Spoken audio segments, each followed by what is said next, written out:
케네디 대통령의 어머니인 로즈 여사는 평소 특별한 운동을 하지 않았다. 매일 4에서 5km를 걸으며 건강을 유지했고 90세가 넘도록 건강하게 살았다. 미국 33대 대통령 트루먼은 걷는 대통령이라는 칭호답게 매일 1시간씩 걸었다. 아이젠하워 대통령은 걷기로 심장병을 고쳤으며 루즈벨트 대통령도 천식을 치료했다. 그들 모두 걷기만으로 병을 완치할 수 있었다. 안녕하세요. 반갑습니다. 오늘 힐링건강도서관 추천 도서는 언니 걷기부터 해요 입니다. 요즘 마음 건강을 많이 챙기시죠? 명상도 좋고 취미생활도 좋지만 걷기만큼 마음 건강에 좋은 게 또 있을까 싶습니다. 저는 아침엔 근처 산을 오르며 중간에 맨발로 걷기도 하면서 하루를 시작하는데요. 걸은 날과 걷지 않은 날이 마음가짐이 너무 다르다는 걸 느낍니다. 그래서 회사에서 회식한 다음 날에도 늦잠의 유혹을 뿌리치고 일어나서 산을 오르는데요. 그러면 일단 기분이 너무 좋고 저 자신이 굉장히 자랑스러워요. 또 무엇이든 해낼 수 있을 것 같은 기분? 하루 종일 무언가 행운이 넘칠 것 같은 그런 기분이 듭니다. 오늘 추천 도서 들으시면서 여러분들도 걷기에 푹 빠져보시길 바랍니다. 그럼 시작합니다. 걷기 하면 베르나르 올리비에가 떠오르는데 그는 걸으면서 자신을 치유한 대표적인 인물이다. 프랑스의 전직 기자로 60세에 은퇴해 편안한 생활을 물리치고는 배낭 하나 짊어지고 길을 나섰다. 도보 여행 붐을 불러일으켰으며 국내에 올레길, 둘레길 등 각종 길들을 만드는데 대단한 공을 세우기도 했다. 프랑스 리옹에서 터키 이스탄불까지 3,000km에 이르는 길을 2해에 걸쳐 걸었다. 또한 4년 동안 터키, 이란, 쿠르드 지역, 사마르칸트 사막을 지나 중국의 시안에 이르는 실크로드 12,000km를 횡단했다. 오로지 자신의 두 발로 걸었으며 어떤 운송수단도 이용하지 않았다. 그의 책 나는 걷는다에 이런 문장이 나온다. 자살 시도가 미수에 그친 뒤 일단 파리를 떠나자고 생각했다. 석 달 동안 2,300km를 걸으면서 걷기의 즐거움에 빠져들었다. 매일 20km씩 걸으니 내 몸이 젊어지고 있다는 느낌이 들었다. 3주 전만 해도 죽으려 했던 사람이 3주 후 걷기의 즐거움에 취해버린 것이다. 인간이란 걷기 위해 태어난 동물이란 생각을 그때 했다. 신체의 균형이 잡히면 정신의 균형도 잡힌다는 사실을 깨달았다. 역시 걷기는 만병통치약이 맞다. 약으로도 해결되지 않는 것들을 걷기로 치료할 수 있다. 그런 의미에서 두 발로 대지를 걷는 건 경이로움 그 이상이다. 나이가 들어도 체력이 되면 얼마나 많은 게 가능한지 그가 걸은 거리가 증명해 주는 것 같다. 걷기에 대한 그의 열정과 걸어야 할 이유를 고스란히 느낄 수 있다. 많은 사람이 특별한 목적이나 의도를 가지고 걷는다. 종교적인 이유로 순례길을 걷거나 도보 여행을 떠나기도 한다. 걷는 행위는 온몸으로 기도할 수 있는 방법이기도 하다. 그래서 힌두교도들은 겐지스 강가를 따라 걸으며 신을 숭배하는 시간을 가진다. 헨리 데이비드 소로는 좋아하는 나무를 보기 위해 순례를 떠나기도 했다. 요즘은 생활에 지친 사람들이 정신적, 육체적 즐거움을 위해 도보 여행을 떠난다. 그 시간을 통해 활력과 힘을 얻고 돌아온다. 철학자들 대부분은 걷는 사람들이었다. 그들은 생각하면서 많은 시간을 걸어 다녔다. 칸트는 정확한 시간에 산책을 나간 일화로 유명하다. 그는 매일 오후 3시 30분이 되면 밖으로 나갔다. 매일 같은 시간, 같은 코스, 같은 속도로 걸었다. 그래서 사람들은 칸트를 보며 시계를 맞추었다고 한다. 장자크 루소는 고백록에서 나는 걸을 때만 명상에 잠길 수 있다. 걸음을 멈추면 생각도 멈춘다. 나의 마음은 언제나 나의 다리와 함께 움직인다. 라고 썼다. 걸으며 명상하고 생각한 것들을 글로 표현하는 게 그들의 일상이었다. 걸으면 사유와 연결되고 자연스럽게 아이디어가 떠오른다. 상쾌하고 맑은 공기가 마음을 정화시켜서 그런 것일까? 평소 책상에 앉아 쥐어짜도 안 나오던 아이디어가 걸을 때 툭툭 튀어나올 때가 있다. 다리는 특히 근육량이 많은 부위다. 다리를 움직이면 근육에 영향을 준다. 이때 뇌의 혈류량이 증가되고 감각과 신경이 되살아나면서 뇌가 활성화되는 것이다. 그래서 창의적인 아이디어의 대부분이 걷기에서 나온다. 걷기는 건강뿐 아니라 업무 성과도 높여준다. 세계적으로 성공한 부자들 중에는 산책하는 습관을 가진 사람들이 많다. 산책은 그들의 공통적인 생활 루틴이다. 많은 글로벌 리더가 걸으면서 회의를 진행한다. 페이스북 창업자인 마크 주커버그는 인재를 뽑을 때 본사에 있는 뒷산을 거닐며 이야기를 나눈다고 한다. 고 스티브 잡스도 처음 만난 사람과 이야기를 나누어야 할 때는 산책을 했다. 어색한 분위기에서 무슨 말을 할지 고민이라면 걸어야 한다. 창조적이고 생산적인 아이디어가 필요하다면 또한 걸어야 한다. 현명한 의사결정은 테이블에서 얻어지는 게 아니다. 주로 산책하며 나누는 대화와 회의를 통해 얻어진다. 평소에는 주로 혼자 걷는 걸 좋아하는 나이지만 리더들의 산책을 통한 만남이 마음에 들어 한번 시도해 보았다. 오랜만에 멀리서 친구가 오거나 내가 사는 도시를 방문하는 사람들이 있으면 외곽에 있는 명소로 안내했다. 그곳을 소개하며 걸으면 그동안의 시간 공백을 깨고 대화가 자연스럽게 이루어졌다. 주변을 둘러보며 나란히 걷는 동안 어색함은 사라지고 마음은 편해졌다. 무슨 말을 할지 굳이 애쓰지 않아도 된다.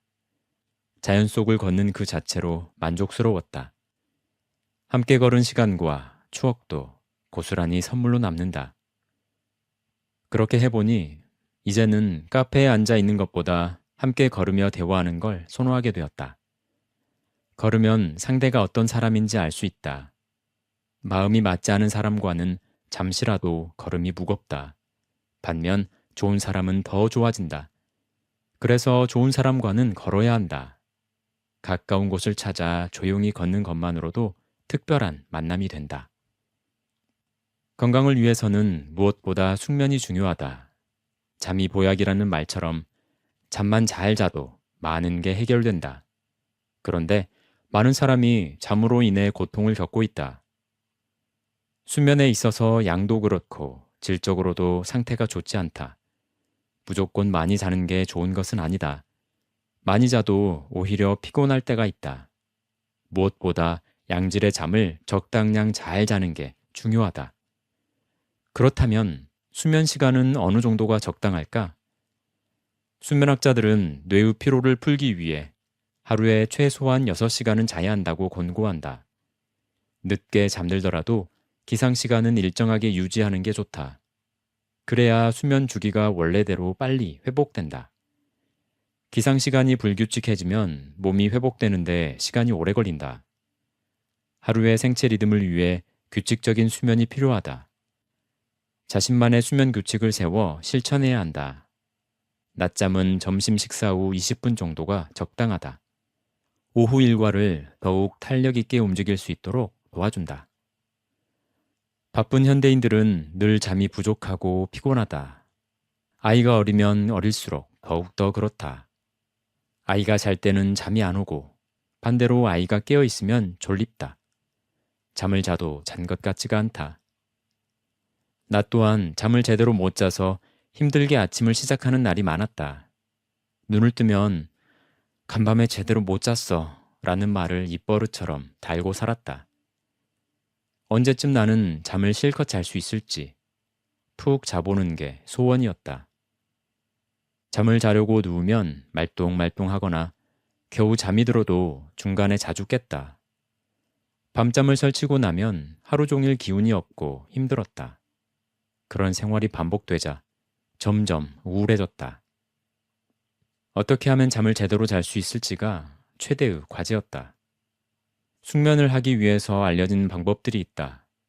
카페인 줄이기, 적당한 운동, 자기 전 스마트폰 금지, 여러 가지 방법이 있는데 사실 방법과 정보는 넘쳐날 정도로 많고 충분히 알고 있지만 그것이 잘 안 되는 게 현실이다.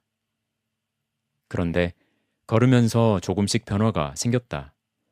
주로 아침이나 낮에 산책로와 골목길을 걸었다. 햇볕을 쬐며 걸으니 기분이 좋았다. 마음이 차분해지고 호흡도 편해졌다. 숲길을 걸은 날에는 심신이 더욱 안정되고 힐링 효과가 컸다. 그렇게 걸으니 밤이 되자 피곤이 몰려왔다. 잠자리에 들면 다른 생각할 겨를도 없이 잠이 쏟아졌다. 낮에 걷고 움직이는 동안 에너지를 충분히 쓴 것이다. 옆에서 말을 걸어도 들리지 않았다. 언제 불면증이 있었나 싶을 정도로 누우면 바로 잠이 들었다. 숙면을 위해서는 우선 걷기가 익숙해질 때까지 많이 걸어야 한다. 그러면 누가 뭐라고 해도 자고 싶어진다. 할 일이 남아 있어도 모든 걸 뒤로 하고 잠부터 청하게 된다. 걸으면 행복 호르몬이라고 불리는 세로토닌이 생성된다. 본능이 충족될 때 분비되는 기분 좋은 쾌감 물질이다. 땅을 밟으며 걸을 때 분비가 더욱 촉진되며 수면을 도와주는 호르몬인 멜라토닌의 재료가 된다. 낮에 걸으면 잠에 필요한 수면 호르몬인 멜라토닌이 자연스럽게 형성된다. 그러니 되도록 낮에 걷는 게 좋다. 햇볕은 많은 걸 치유하는 힘이 있다. 적당한 양의 햇볕을 쬐면 비타민 D와 함께 체내 합성이 활성화된다. 비타민 D는 혈중 칼슘과 인의 수준을 조절한다. 비타민 D가 부족하면 만성 피로의 원인이 된다. 19세 이상 성인은 기준치보다 낮은 걸로 나타났다. 요즘 아이들은 실내 생활을 주로 해서 비타민 D 부족 현상이 흔하다. 칼슘을 조절하는 비타민 D가 부족하면 성장에 방해가 된다. 면역력이 약해지고 각종 질병에 노출되기도 쉽다. 바쁜 생활을 하다 보면 음식으로 충분히 흡수하기가 힘들다. 그러니 햇빛을 통해 자외선을 쬐는 게 여러 가지로 좋다. 매일 30분을 걸으면 혈액순환 시스템에 긍정적인 영향을 준다. 뇌졸중 발생률을 3분의 1가량 줄일 수 있고 최근에는 걷기가 당뇨병 발생과 억제에 도움을 준다는 사실이 밝혀졌다. 규칙적인 걷기로 일부 암의 발병 위험도 줄일 수 있다. 꾸준히 걷거나 운동하는 사람은 유방암과 대장암에 걸릴 위험이 적다. 암 예방을 위해서라도 매일 30분 이상 걸어야 한다. 시간 여유가 없다면 식사 후 10분 동안 산책하는 습관도 좋다. 30분 걷기가 확실히 우울증 증상을 줄여준다는 연구 발표도 있었다. 우울증은 뇌 내의 세로토닌 또는 노르아드레날린이라는 호르몬이 부족한 상태에 지나지 않는다. 걷기를 하면 이 호르몬 수치는 높아진다. 걷기를 통해 우울증에서 벗어난 사례들은 셀 수 없이 많다. 자연이나 숲속에서 1시간 이상 걸으면 우울증을 쉽게 이겨낼 수 있다.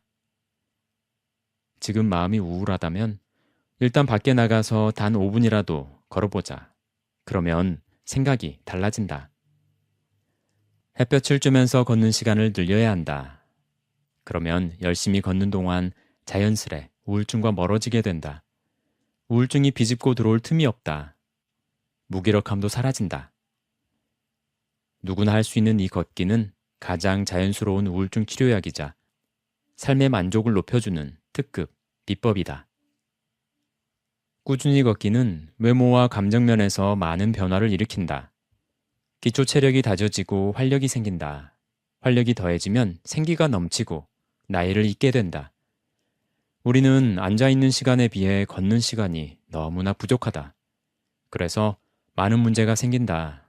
어떻게든 몸을 움직여야 한다. 몸을 움직일 때 뇌가 살아나고 전체 기관이 활성화된다. 걸으면 이런 효과를 느낄 수 있다. 유산소 운동 중에 온몸을 쓰는 가장 기초적인 운동이 바로 걷기다. 그래서 걷기를 꾸준히 하면 심폐기능이 좋아지고 기초 체력이 올라간다.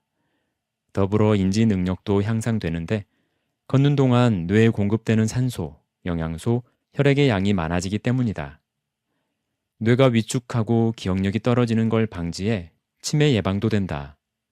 꾸준히 30분이라도 걷는 사람이 그렇지 않은 사람에 비해 치매에 걸릴 확률이 44%나 낮은 걸로 나타났다. 나는 정말 걸으면서 건강해졌다. 학창 시절부터 오랫동안 비염으로 고생했었다. 특히 환절기인 봄, 가을에는 그 정도가 심해서 며칠을 감기처럼 끙끙 앓았다.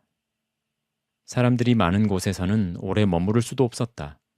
항상 먼지에 민감했고 집안을 청소할 때는 반드시 마스크를 썼다. 그런데 꾸준히 걸으니 비염이 감쪽같이 사라졌다. 매일 걸은 이후 이비인후과에 간 기억이 없다. 환절기에도 별다른 증상 없이 비교적 가볍게 넘어간다. 걸으면 살고 누우면 죽는다라는 말이 있다. 아플수록 걸어야 한다. 걷기 덕분에 이제 야외 활동을 편하게 할 수 있다. 걸으면서 자연스레 비염을 잊게 되었다. 네, 오늘은 여기까지입니다. 저는 대한민국을 책임지는 40대 가장, 3남매의 아빠이고요. 등산, 특히 맨발 걷기를 사랑하는 사람입니다. 책 속에서 즉시 실천할 수 있는 실전 건강 지식을 찾아 알려드리고 있으니까요. 구독과 좋아요로 함께 해주세요. 오늘도 끝까지 들어주셔서 감사합니다.